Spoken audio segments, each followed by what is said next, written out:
Paper கூடையெல்லாம் எப்படி செய்வாங்க அப்படிங்கிறத நான் சொல்கிறேங்க இந்த வீடியோவில். காலையில் எழுந்திரிச்சோடனே ஃபஸ்ட்டு வேலையாக நம்ம வெந்தயத்தை ஊற வச்சிடணுங்க.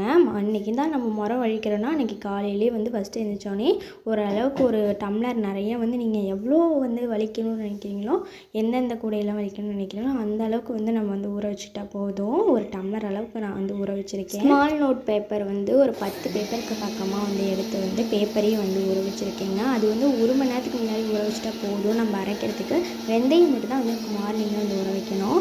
ஊற வச்சு ஃபஸ்ட்டு நல்லா வெந்தயத்தை ஃபஸ்ட்டு அரைச்சி எடுத்துக்கிட்டு அதுக்கப்புறமா பேப்பரை ஆட் பண்ணி அரைக்கணுங்க. இந்த அளவுக்கு நல்லா நொய்யாக அரைச்சிடணும். வெந்தயம் ஊற வச்சிங்களா அந்த தண்ணியை ஆட் பண்ணி அரைச்சிக்கலாங்க. வேணும்னா லைட்டாக மஞ்சள் சேர்த்துக்கலாம். மஞ்சள் சேர்த்துட்டு அரைச்சா நம்ம தடவும் போது அப்படியே கூடையில் அப்படியே மஞ்சள் மஞ்சள்னு இருக்கும், பார்க்கவே நல்லாயிருக்கும். முன்னாடி வலிச்ச கூடைங்க எப்படி இருக்குது பாருங்கள். இந்த சைடெல்லாம் வருஷத்துக்கு நம்ம ஒரு டைமாவது வலிச்சிடணுங்க. மரத்தில் உள்ள அந்த இலையெல்லாம் மறை இருக்கிறதெல்லாம் அம்மா பிச்சு எடுத்துகிட்ருக்காங்க. பிச்சு எடுத்துகிட்டு அதுக்கப்புறம் மேலே ஃபஸ்ட்டு தண்ணி தெளித்து விட்டுட்டு அதுக்கப்புறம் எடுத்து அப்ளை பண்ணணுங்க. சுற்றி நல்லா அப்ளை பண்ணி நல்லா தடவி விடணும். எல்லா பக்கமும் தடவி விட்டு நம்ம கொஞ்சம் நேரம் காய வச்சுருந்தோன்னா ஒரு நாள் ஃபுல்லாக நல்லா காயணும். வெயிலில் நல்லா காஞ்சிருச்சுன்னா அதுக்கப்புறம் நம்ம எடுத்து வச்சுக்கலாம். வெந்தயம் நல்லா அரைப்படணுங்க. அரைப்பட்டால் மட்டும்தான் நம்ம அப்ளை பண்ணும்போது நல்லா அப்ளை ஆகும். அதே இல்லாமல் காஞ்சா வெந்தயம்லாம் அப்படியே திட்டாக தெரிய ஆரம்பிச்சிரும். வெந்தயம் தான் நம்ம தடவி இருக்கோம் அப்படிங்கிற மாதிரி. அதனால் வெந்தயத்தை மட்டும் நல்லா அரைச்சிக்கோங்க.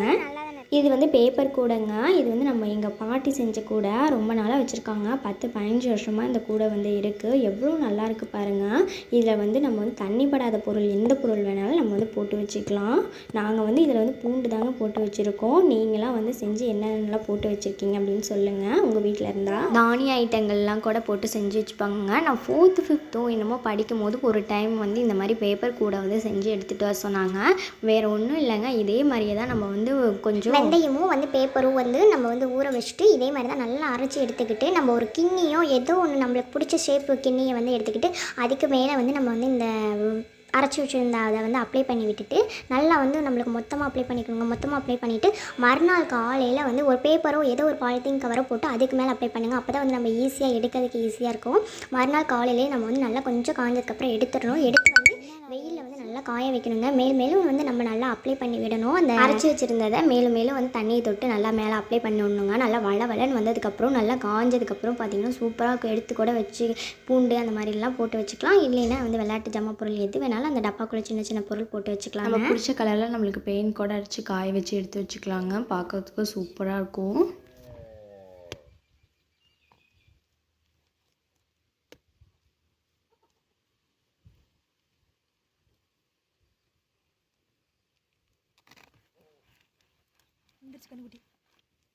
ஓடி போதுங்களாச்சு.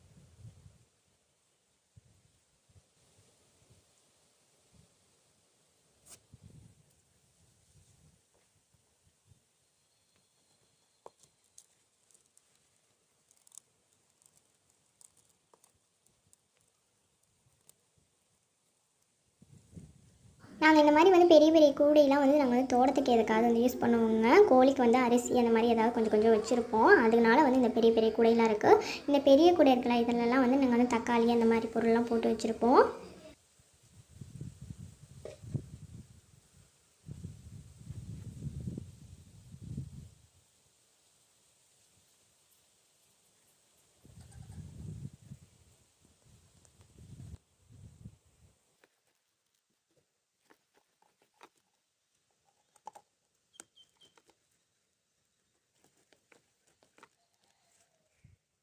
அந்த பெரிய கூடைக்கு மட்டும் கொஞ்சம் வந்து பத்தலைங்க. மற்றபடி எல்லாத்துக்குமே வந்து நல்லா அம்மா வந்து அப்ளை பண்ணி விட்டுட்டாங்க. பரவாயில்ல, இன்னொரு டைம் வந்து பார்த்துக்கலாம், இந்த கூடை வந்து நல்லா தான் இருக்குது அப்படின்னு சொல்லி விட்டுட்டாங்க. தேங்காய் எண்ணெயை வந்து அம்மாயி வந்து ஆட்டி எடுத்து வச்சுருந்தாங்க. அது அப்பா இப்போ போயிருக்கும் போது ஒரு லிட்டருக்கு பக்கமாக வந்து கொடுத்து விட்டாங்க. நாங்கள் தேங்காய் எண்ணெய் கடையில் வாங்கி ரொம்ப நாள் ஆகுதுங்க, ஒரு 10 வருஷத்துக்கு மேலே இருக்கும் நாங்கள் கடையில் வாங்கி. மற்றபடி வந்து நாங்கள் வந்து தேங்காய் எண்ணெய் வந்து வீட்டிலே தான் நாங்கள் வந்து காய்ச்சி இது பண்ணிக்கிட்டு இருக்கோம். ஒன்று அம்மாயி கொடுத்துருவாங்க, இல்லை பெரியம்மா கொடுத்துருவாங்க, அந்த மாதிரி தான் இருக்கும்.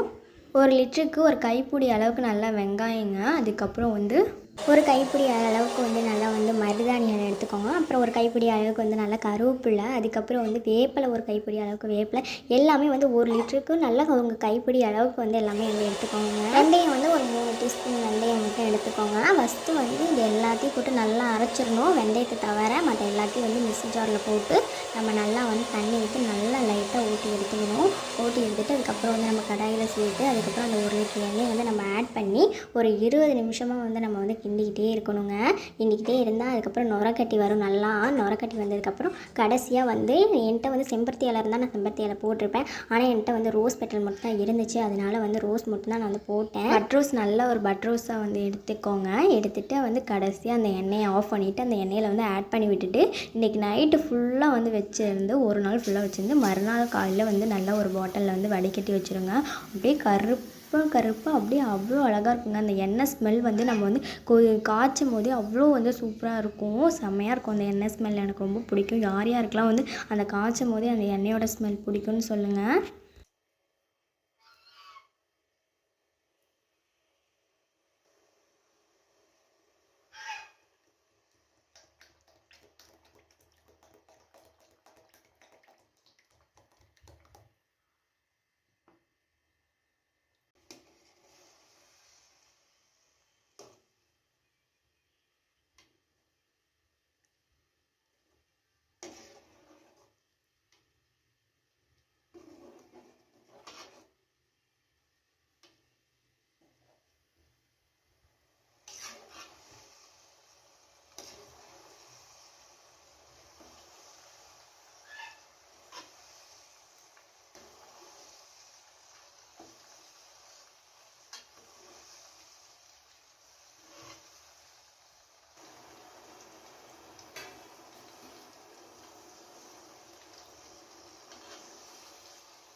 நிறைய வந்து யூடியூப் சேனல்லேருந்து எல்லாமே சொல்லுவாங்க, நாங்கள் அது போட்டு காய்ச்சினோம், இது போட்டு காய்ச்சினோம், 20 பொருள் போட்டிருக்கோம், 30 பொருள் போட்டிருக்கோம், நிறைய தானியங்கள் போட்டிருக்கோம், கத்தாழை போட்டிருக்கேன், அது போட்டிருக்கேன், இது போட்டிருக்கேன், நிறைய சொல்லுவாங்க.